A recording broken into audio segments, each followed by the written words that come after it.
Hi,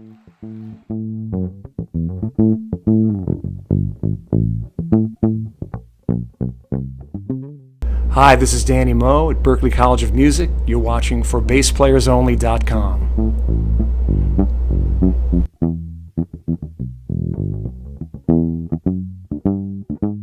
Hi everyone, John Liebman here. You're watching for BassPlayersOnly.com. Coming to you today on location from Boston, Massachusetts, on the campus of Berklee College of Music with longtime Berklee bass dude, Professor Daniel Morris, but we all call him Danny Moe. Hey, Danny Moe. What's up, John? It's great to be interviewing you. We've gotten to know In each my office. other. In your office. Welcome to my home away from home. Thank you for your hospitality. Yeah. We've hung out at all kinds of music functions, bass functions, conventions. We've talked. I don't know what took me so long to set up an interview, probably because your schedule is so busy you couldn't just fit me in. But anyway, we're here now. I'm glad we're together. I'm glad we're together, too. Yeah. Let's talk about you and music and bass and things like that. And I understand your approach to the bass was not a direct approach. You started, was it, I think, Mark Egan, maybe Will Lee, some of those guys were trumpet players before Chuck Rainey. Chuck Rainey. Who else? Flea. That's right. Anyhow, I'm sure a long list of folks played other instruments before bass. Yeah. And I was a trumpet player. You were a trumpet player. Well, a lot of people wanted to play guitar, and there were like 3 guitar players in the band. So that was my story. You can play guitar and not be in the band, or you could play bass and be in the band. But I mentioned those other guys because they were either trumpet players or brass players, and I understand that's your story. So what I'm getting at is I'd like to hear about your musical upbringing, how you were first exposed to music, and how eventually you became a bass player. And you're a very hot piano player, too. I mean, Thank you, hot, sir. hot in a musical sense. I mean, Incendiary. incendiary, yes. Well, in 5th grade, the music teacher said, "You're going to play trumpet." So consequently, I did. And I played trumpet all through high school into my first year at Ithaca College. And there I started playing the bass because my roommate had a bass. And Upright bass? a Fender bass. Okay. And instantly fell in love with it. And I started playing along with records and figuring out what the bass part did. I never really knew, at least to the extent that a bass player who was erudite on what, the function of the bass is. I had to learn it, and I would one record at a time, and that's how I did it. But I got... Well, tell me a couple of those records. I'm just curious. Just trying to who frame was my this up. go-to early on? Our good friend Leland Sklar, because I was attracted to the melodicness of it, and also how beautifully constructed his lines were. And those old James Taylor records were great resources of inspiration and just cool music, beautiful music and arrangements. So I was still hearing music from the trumpet, and I've always played piano, so from the middle of the harmony. And now I'm listening to Lee Sklar, and he didn't just stay down in the money area, as we joke around, the first through 5th fret, 7th fret, whatever. But he played all over, and I was just so attracted to his playing. So those were my first inspirations. And then I think around that time, early Steely Dan records were out. Chuck Rainey. Yeah, I heard Chuck Rainey, and his concept was different than Leland's. But I sort of traced Chuck's influence back to gospel and early some early jazz stuff. Now, he was a trumpet player, Chuck, and Yeah, I think it had something to do with when he was in the military or something. maybe, I'm sure. I interviewed him. Chuck I will think. tell it at some clinic that we'll be doing. Yeah, We'll well, both I've wait. interviewed Chuck, I think, 3 times. Interviewed Leland a couple times, too. He's got some great stories about... well, he always says, and this is very important, serve the song. Give the song what it needs, and he seems to wear like a badge of honor that he's on like 26,000 records. How many solos have you taken, Leland? 0. And he Right. seems proud of that somehow. Right, of course, unless you look at it like the bass being the second melody, which is what I think that there's this theory book. Did you go to music school? Yeah. Yeah, okay. By Hindemith. Oh, yeah. Right? It's a famous Harmony, yeah. Yeah. I picked that up just on my own. I think I took it out of the library. Yeah, Paul Hindemith and Right? the. And he wrote it for his students. He was teaching at Yale, and he thought that the students coming in weren't equipped with enough of a foundation. So he wrote the preamble to them studying. And you figure Yale University, you know. Yeah. So Big, that would big have been deal. what, like the 30s or something like 30s or 40s maybe. 40s, yeah. And in there, early on in the book, he refers to the bass as the second melody. And that made so much sense to me. When you hear people, you know, like Leland, Chuck, another big influence for me was Aston Family Man Barrett. Family Man. And yep, absolutely. I met Didn't him we once, see? so- Yeah, I think I met him the At same bass time. player, Yeah. yes. And but I went to see Bob Marley and the Wailers one time. Really? Out in Western Mass, this outdoor. Wow, that must have been a long time ago. Maybe like 1977. Well, that was a long time ago. Yeah. And it wasn't, yeah. And so wonderful. And, you know, those records were just catching on to everybody, every college kid, right? And, but sure enough, that bass second melody just came out. So these influences have inspired my teaching. And Well, let's talk about that a little, because you've been at Berklee for a couple of decades. Couple. We're going on 30. That's next a month. few couple. Tell me about it. But tell me your approach. You were explaining to me before the interview on your approach, not just to the bass, but to music overall and listening to music. Talk about that a little bit. Well, I want every student who comes into this room or some of my other classrooms to come in and then walk out with some sort of epiphany. Each class. So first, I have to try to glean what they're hearing. So I might sit down at the piano and say, let's jam. And from that, I can tell a little bit if they're hearing. We have the bass on the bottom, the harmony in the middle, and perhaps a melody on top. And that can all be changed around, of course, but that's the basic structure, I guess, of music. And I try to teach most of our students, say in the last 10 years, many of them are like YouTube trained. You know, they didn't have an instrument in their secondary school that they were trained on. You could always tell if someone studied, say, a horn or a string instrument prior to getting to the bass, because they're the readers. They read music in junior high and high school. That still doesn't necessarily mean that they're able to hear the middle harmony. So, you know, you teach a bass student an arpeggio. But, you know, I'd rather teach them Bernadette and listen to James Jamerson play the arpeggios, identify that with moving chords, 1, flat 7, flat 6. Now you have a lesson. I could just picture you with a class with you on the piano and saying, "Tell me like about this. Tell me about this. Tell me about." Am I right? Yeah. You know, actually, we're talking about bass players and Brian Beller. Now you know Brian. I've interviewed him a few times. Yeah. Yeah, I had him in a class. Well, that's right. He graduated back in like 1990 or something, and I had this class. I still teach it, called Survey of Bass Styles, and it's really like the evolution of the rhythm section with a focus on bass.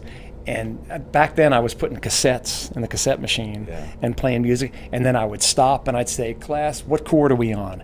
And Brian would raise his hand. After a while I'd have to say, "Brian," everybody except Brian, what Give chord someone are we else on? a chance. He had an understanding of polyphony, and that certainly helped his career, as well as him just being a marvelous musician.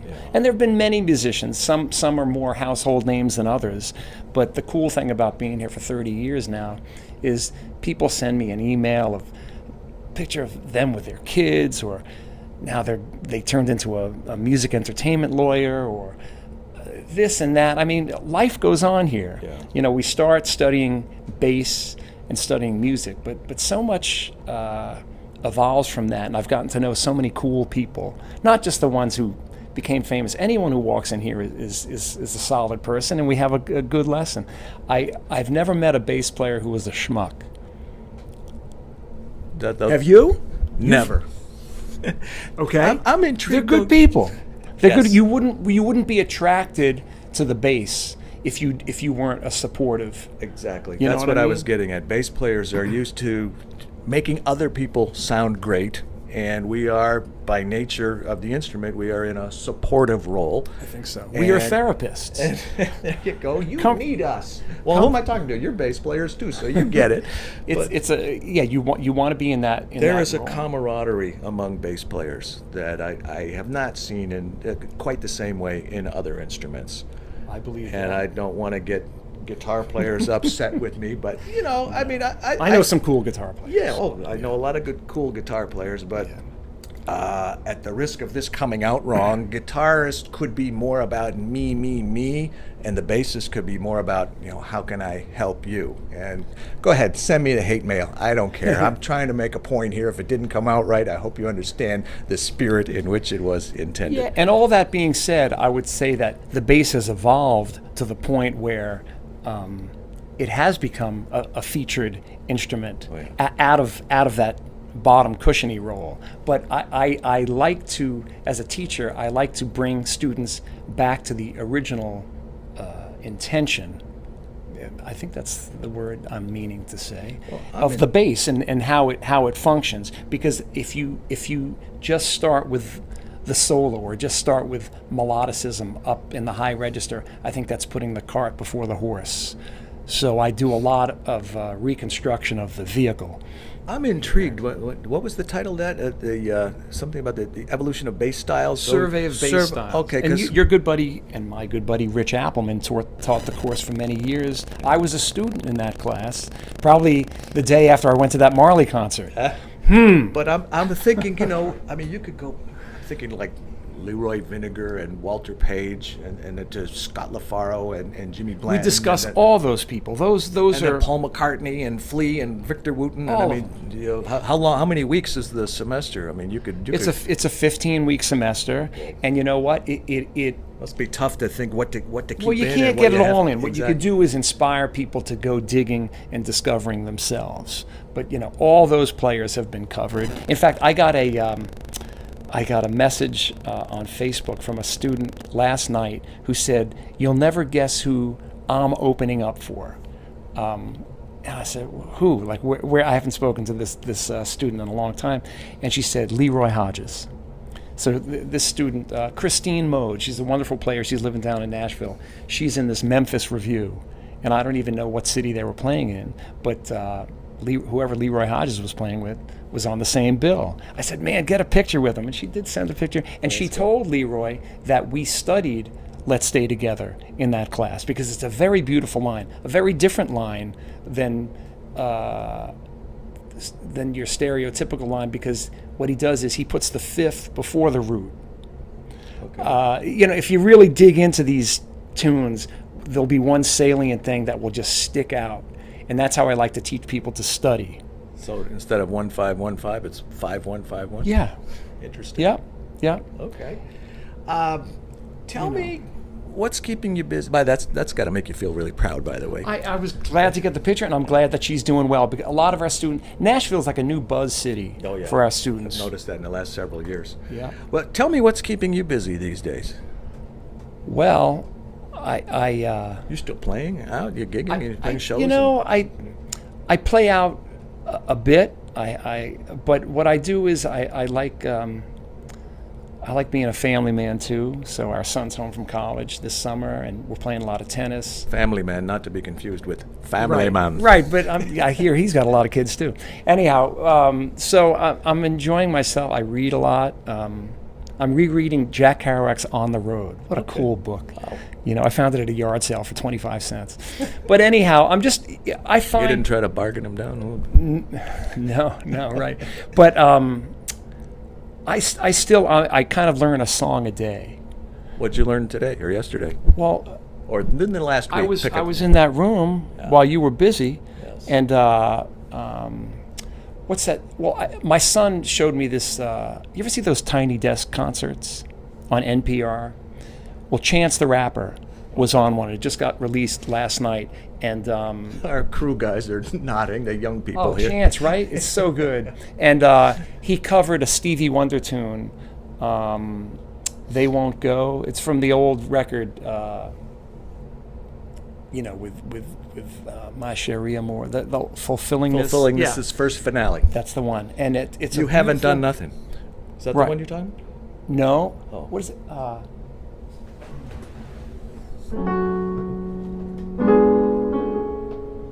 I know that song. Yeah. Yes. I know.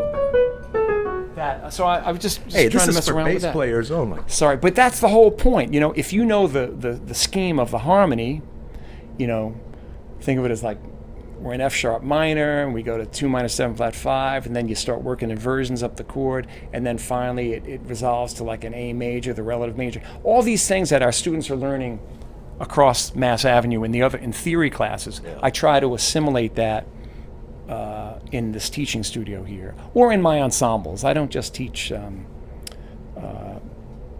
bass players, and I teach a course on creativity and artistry, so I get to meet through the liberal arts department, so I get to meet a broad population of the 4,200 students here, and it's really cool to see what people are up to. Man, our film scoring majors, many of which are bass players, they're hearing amazing stuff. Consequently, they're really good bass players, but they're taking time out now in their majors to focus on writing. And I mean, we train people here to be vocationally successful, and I want to contribute to that. So yeah, it is important. I mean, I admire anybody in this day and age who goes into the arts, because we've all had people in our families who say, well, when are you going to get a real job? Actually, I never did. I had very supportive parents. But I try to be that supportive teacher for our students at whatever level they come in with, that, again, they leave with an epiphany. One epiphany a day. I don't know Why not? what you feel or what you think about when you wake up and have to get out of bed in the morning, but from the outside looking in, it looks to me like you have a really cool job. It's a real cool job. I'm very thankful that Rich Appleman asked me to come here to teach 30 years ago, because I was gigging I was in this band, the Pousette-Dart band. He was this country rocker who had this one hit called Amnesia, and we had really cool gigs around the country. And I was in the middle of like a 4-year stint in that band, and he called and said someone had passed away, John Neves, a great teacher here, and he needed someone more rock and rock blues based. I said, man, I never finished school. I dropped out after 3 semesters. Rich said, well, if you come try teaching, you could also go to school for free. And I had just gotten married a short time before that. My wife said, you could finish school for free? You got to check it out. And I fell in love with being a teacher and being a student again. Now I'm like 30. I was a much better student in my 30s, because so much that I had learned on the road in that Pousette-Dart band, and then before that 5 years in this James Montgomery Blues band. Oh, yeah. He's from Michigan. Is it James Montgomery? James Montgomery? Yeah. Grosse Pointe, maybe. Oh, okay. Yeah. But that's a nice area. That's a nice area. Yeah, that's what I hear. But man, speaking of, my mind's just wandering, but Chuck Bartell, you know him? I know the name. He plays with. He's a hot new bass player. You got to check him out. Okay. Anyhow, that's just stream of consciousness. But I was glad that Rich asked me to check out teaching. I did fall in love with it, and I enjoyed finishing school too. So I'm intrigued with studying. I want the students to come in here and study with me, and I kind of help guide them to discover. I would love to take your survey of bass styles. Yeah, well, you're welcome anytime. We've had, Chuck. Chuck has been a guest. Yeah. Who's our great guy from Jim Roberts? Really? Oh yeah, and from baseball. Jim Roberts. Yeah, Jim Roberts. Okay, I wrote the Fender bass book. Okay, Yeah. I remember. Yeah, the original editor of Bass Player magazine. Eddie Gomez, Rufus Reed. Yeah. We've had Leland did a whole class. Okay, I put up on the board. Did he shave for the occasion? No, but he wore funny socks. I can imagine. I know the socks. Yes, I've.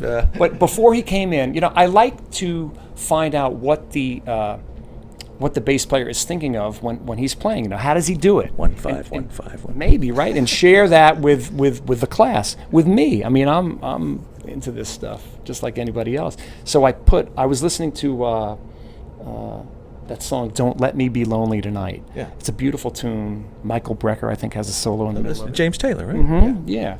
I wanted to find a JT tune, one of the ones that really inspired me early on.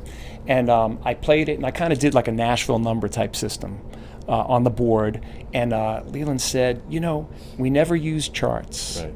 And like on the bridge, it has this like minor cliche thing that almost like the Beatles something, George Harrison something, you know, where McCartney does this beautiful melodic thing. Yeah. Leland also does this beautiful melodic thing. And I said, what made you do that? And he said something like, well, I probably did it once, and that's the one that way, and it went on the record, but every night I did it slightly different. I mean, he felt like he was able to improvise, yet his ear was fantastic. He never really let us know how he hears all that stuff.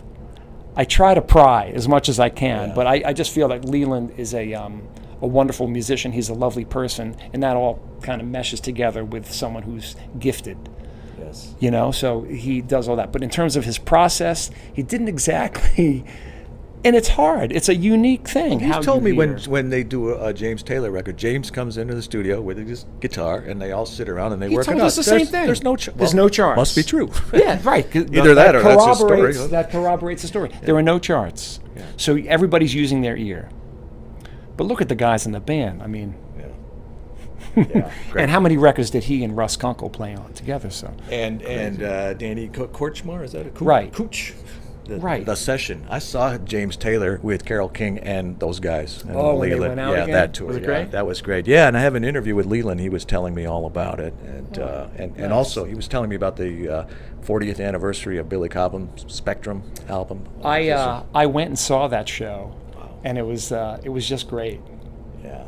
I mean, Stratus and. Yeah, it's just great stuff. Yes. We all were Red influenced. Baron. I think we're around the same age, John, and we all had that Spectrum record. I right? think you're older than I am. I think I might be. Yeah, just a little bit. Well, listen. But do you swim a mile a day, bro? I run about 4.3 miles a day. Okay, so we both have a health regimen. Yes.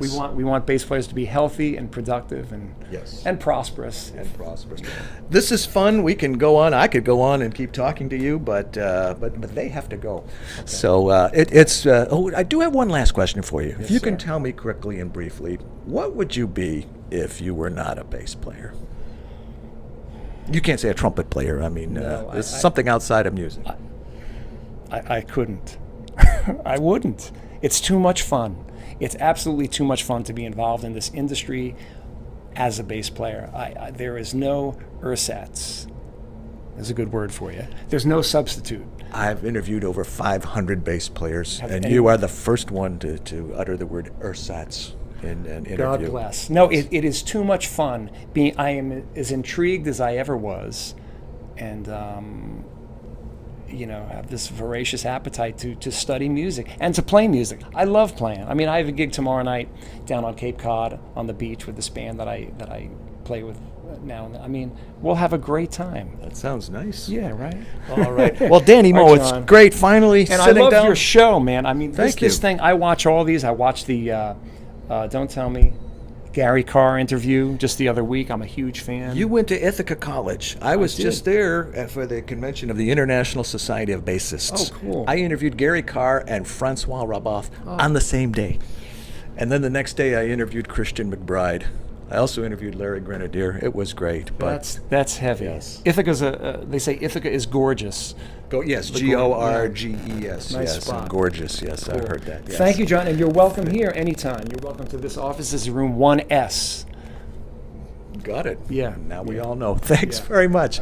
On location in Boston, Massachusetts with our good friend Danny Moe at Berklee College of Music. I'm John Liebman. You're watching for BassPlayersOnly.com.